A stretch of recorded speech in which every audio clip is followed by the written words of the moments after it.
South Carolina State and the challenges they present? Well, they ran it 54 times last week, so they're very persistent.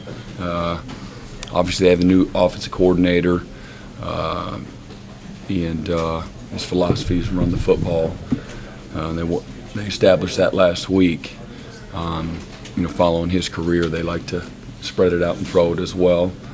A year ago, they were very balanced at both running and throwing. Some similarities in how they run the football to what they've been doing, as well as what the new offensive coordinator's philosophy is. Obviously, he was also there just a few years ago at South Carolina State, so there's familiarity with both players and coaches. So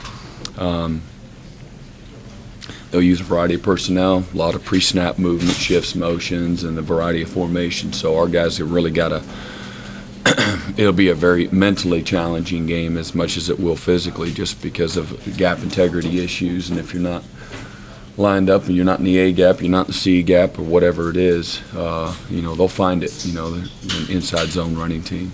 So, Coach Sweeney talked a lot about this week being an opportunity to get better as a team. Mm-hmm. What areas do you want to see your defense? Fundamentally, again, just having good eyes, pad level, technique. They will spread you out and throw the football as well. They'll spread you out and run the football. And, there's obviously we need to tighten things up, in our coverage and just play consistent, execute, play with discipline. If you're supposed to be the flat player, play the flat. If you're supposed to, trap number two, whatever it is. And so you want a clean football game. You want to not make mental mistakes is the biggest thing, as well as, again, playing tough and playing physical, and improve our tackling and improve our communication pre-snap. There's a lot of things, obviously, from a week ago that you need to improve, regardless of scheme. Just fundamentally or mentally, both, that we have to get better at. Coach Sweeney said that the team overall, it was night and day after one game this year compared to last year. Do you notice that defensively at all? Oh, yeah. The zone play a year ago was like a trick play. So when you're not sound that way, it's hard to put everything else together. So I think, and again, they popped a couple runs, and they're pretty good there too, up front and with their running backs. So we certainly weren't air-free by any notion, but just a lot more physical, a lot better gap integrity, a lot more discipline, a lot more aggression, and we were certainly a lot more physical than we were a year ago in the opener. I still structurally felt good coming out of last week's game, as far as our leverage from the back end. We made a few mistakes. Some of it's just communication, guys not getting a signal, not having a call, and man coverage, not covering their man, thinking it might be zone. They just didn't get the call, so we got to do a better job of helping guys that are further away from the signals, and so we'll work on that. You can get better at that through practice and really emphasizing that. So, just night and day.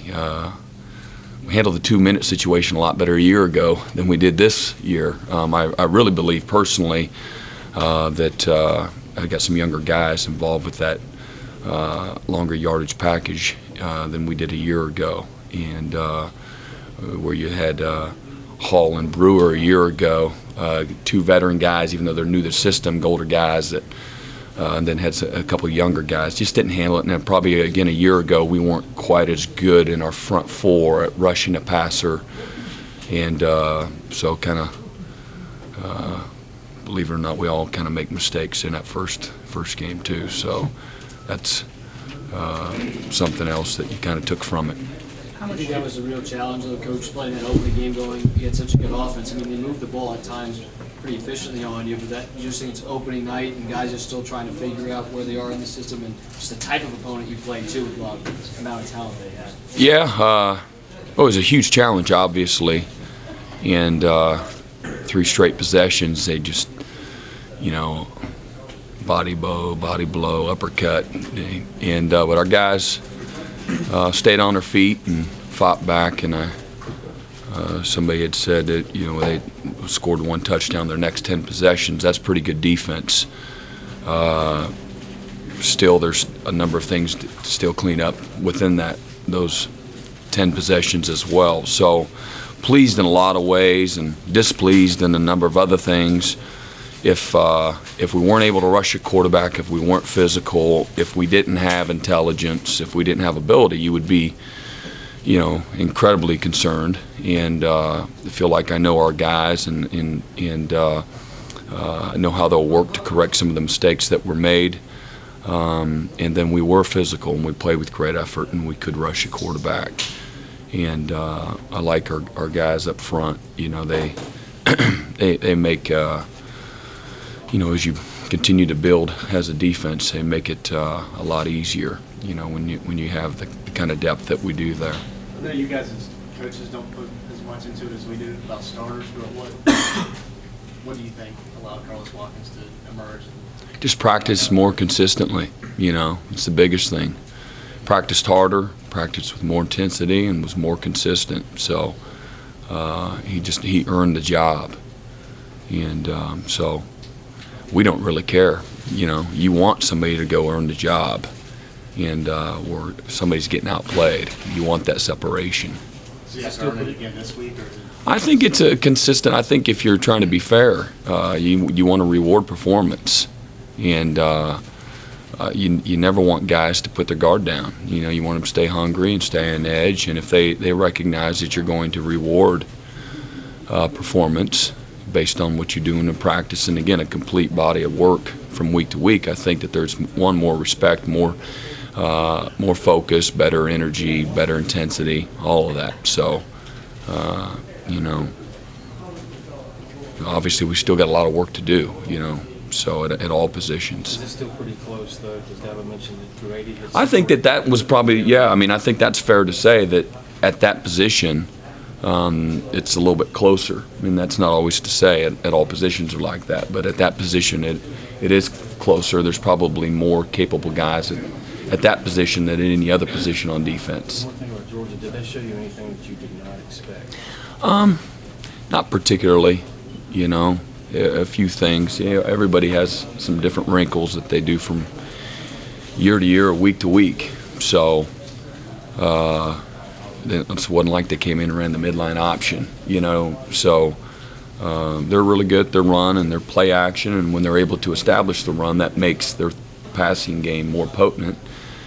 And but not really. Really felt at the end of the day, with no disrespect to them, that a lot of the mistakes were self-inflicted, and then he had a couple tough runs that. More power to them. They drug us in the end zone and won 3rd and goal. You feel like you got to win that, a 320-pounder against a 200-pound back. You got to win that, if you're going to be a great defense. I know you're preparing for SC State, so we're talking about SC State, but when a game like Florida State is on last night, it's 10, 11 o'clock, whatever, you get home, you pretty much always watch a game like that, sit home and take notes. Yeah, absolutely. It's an opportunity to scout ahead, I'm sure they did it the other night. So, but yeah, definitely. They look pretty good. I think you give up 9 chunk plays the other night, and I know that bothers the heck out of me. Was there a consistent culprit on those? Or? Well, a couple of the runs, the first run, we got. There's one blocker and there's 2 defenders, and I was very surprised that the 2 that were involved, and how it, usually those guys are pretty much money, and but it doesn't surprise me. The flip side of it is it's really excited, trying to hurry, get to the ball early in the game. Been there, where you over pursue front side. Backside pursuit, you can't ever lose that integrity, and we lost that a couple of times. He lost it on the 12-yarder when it looked like we have him stopped on the 12-yard touchdown. And then a little bit later, he cuts one back for 23, 25 yards. And our backside pursuit, that's where guys are trying to do too much. Where the first one for the 75-yarders, where we're just overly aggressive front side, but the backside guy's trying to do too much. And he's got to trust that the front side guys have got it corrected. And you're in position for the cutback, and we weren't. So there were different culprits to answer your question. A couple times in the throwing game, same guy involved, a couple plays, but they weren't the physical mistakes. It wasn't like guys having a hard time finding the ball or receiver running right by us. They're blown calls, things that you can control. Hey, get the signal, get the call. I'm in man-to-man, play man. Don't drop him and play zone. We had the scramble play where he breaks contain. We have it covered initially. Grady Jarrett's going to sack him. They chipped our end, and the quarterback scrambled outside, and we lost some discipline in our zone coverage. And he finds the receiver instead of finding the receiver and matching him. We're running out of our zone, and the quarterback does a nice job at finding the receiver. That's not the first time that we're going to see a quarterback that can improvise like that. So we got to have better zone integrity in our coverage. Let the guy pull it down and run for 3 or 4 as opposed to hitting it over the middle for 20, So we got to – that's hard to simulate sometimes in practice, but you have to do it. We have to work on a little scramble drill that way. And, those are things that legitimately can happen from week to week in regards to, the physical things. A backside guy on a fast flow play away, you've got to keep leverage on the football. Front side, you have to know where your help is, and then it comes that moment of truth. You got one blocker and 2 defenders. Where's my help, outside or inside? And we lost that leverage, and he piped it on us. So you really feel, despite those mistakes, they're all very correctable. It's not coach speak. We've got good enough guys to do it, and that's what our job is, to kind of get it coached up. So. What did you get out of McKenzie this week? Hopefully the guy we recruited. I would expect him to be a little bit rusty. I've not seen him.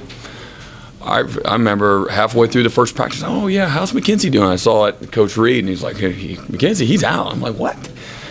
And so I've not ever seen him really practice. I've not seen anything. I'm curious like everybody else. I would hope that he's if he's a little bit rusty, he's not letting guys behind him, but I hope more than anything that he's healthy, get some experience, gain some confidence, and he remains healthy, and this is kind of, we can build from there. How would you evaluate Bixby's first start? It seemed like he had the same kind of impact as the starters he did last year as a reserve, getting sacks and being effective in the quarterback. Yeah, I'm not sure what he graded out as. I just forget. I got all the grades, but he rushed the passer well. I know that, and he's got that ability. I think he was fine in the run game. It's a great start. Again, time you can affect the quarterback the way we did overall up front, and he was a big part of that. That's always going to be a big factor in having the opportunity to get after people. Coach, over the years, this defense, I know you were here a couple years ago, but last year against some of the elite quarterbacks and elite offenses, you've seen them put up big numbers. Do you feel like this is the year? I know the first game. That's why they're elite, because that's what they do. Oh, I know. But I'm saying, but in games like that, when you get up to those elite competitions, at some point, this is where if you want to be that next set, that elite team, you guys are number 4 for a reason right now. Do you think this is the unit this year that can finally slow up some of these elite offenses? I don't look at it that way. The elite, every week you have this level of expectation. If you do this, then this will happen, and if you do that, then this will happen. And regardless of who you're playing, obviously different teams and different offenses affect you differently and stress you in different ways based on what they're really good at. And but are we capable of playing at a high level? Yes, I think we displayed that which you have to be. You talk about a program. The elite programs are, if they're anything, they're consistent.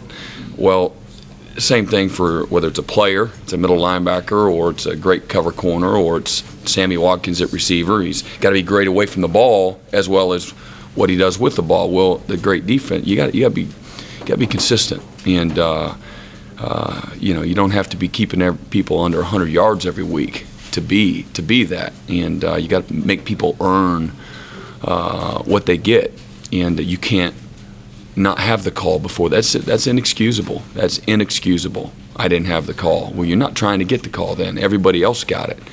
And you can't continue to have excuses for failure because it's not acceptable. And so we have to do those things before you can say, yes, we're capable of doing that. And we have to do those things right. And the quarterback scrambling. I can't lose zone integrity in coverage, So are we capable? Yeah. But you got to do it in a game, and you got to do it over a consistent amount of time. You don't think you could have said that a year ago about this team? I just didn't probably know. I didn't know. I don't think I was qualified to say so one way or the other. I just think there was too many unknowns, to be honest with you, from top to bottom. We did a number of things really, really well when it was all said and done, but did too many things incredibly bad as well. So we've got enough guys and the right guys, without a doubt. Seems like you're pleased with the overall IQ of your defense this year. How does that maybe compare to last year and just your guys' ability to know where the plays are made? Well, I don't want to really compare it to last year, but I do think that it's a group that has a strong understanding of what we want, and it's a group of guys that have invested heavily in understanding just football, whether it's philosophy or it's situation, just our total overall awareness has definitely improved. And as coaching staff, you feel like they get it, and they understand now not only what calls mean and what it's good for, but also understand what are the stresses of it. Because when you understand what the stresses are, you have your guard up all the time for those situations. So, for example, if you're playing a quarters coverage, you're a little bit softer in the flats or in the quick game, the three-step game. Well, you understand that, so you're guarding against it. So as you're pedaling, maybe you're slow through three-step. Your pedal's slow through the first three steps.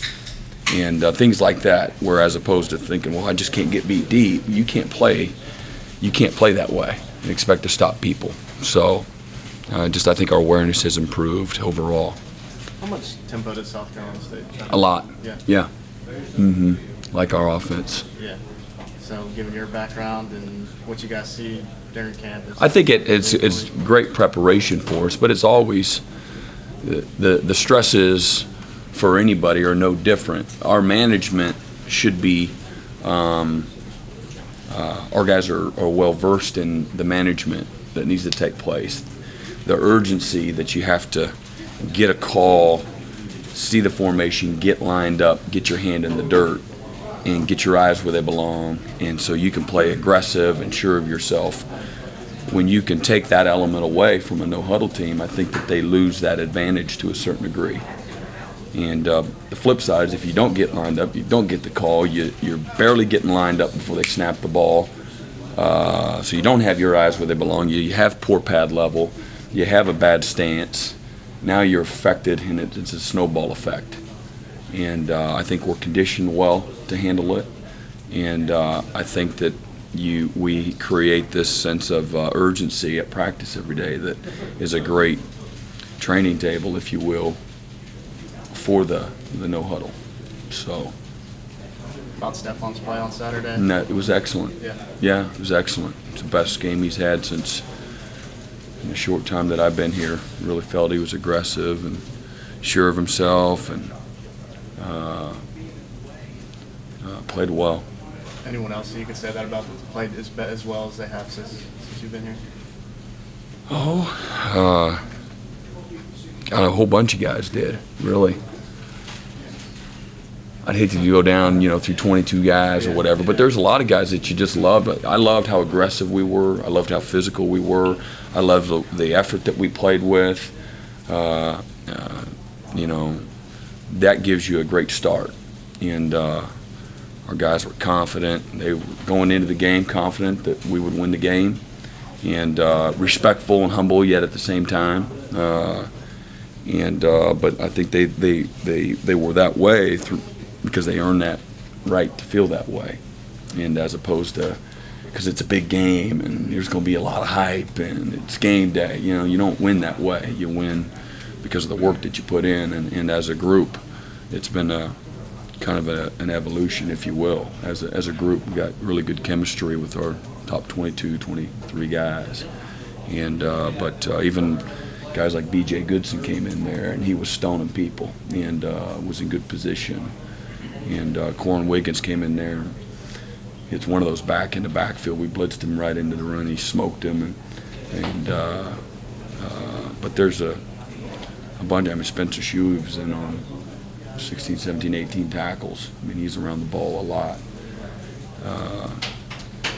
But there's a number of guys that play. But for Stephon, you build your defense inside out, and to have a middle linebacker be able to play with assuredness, the physicality,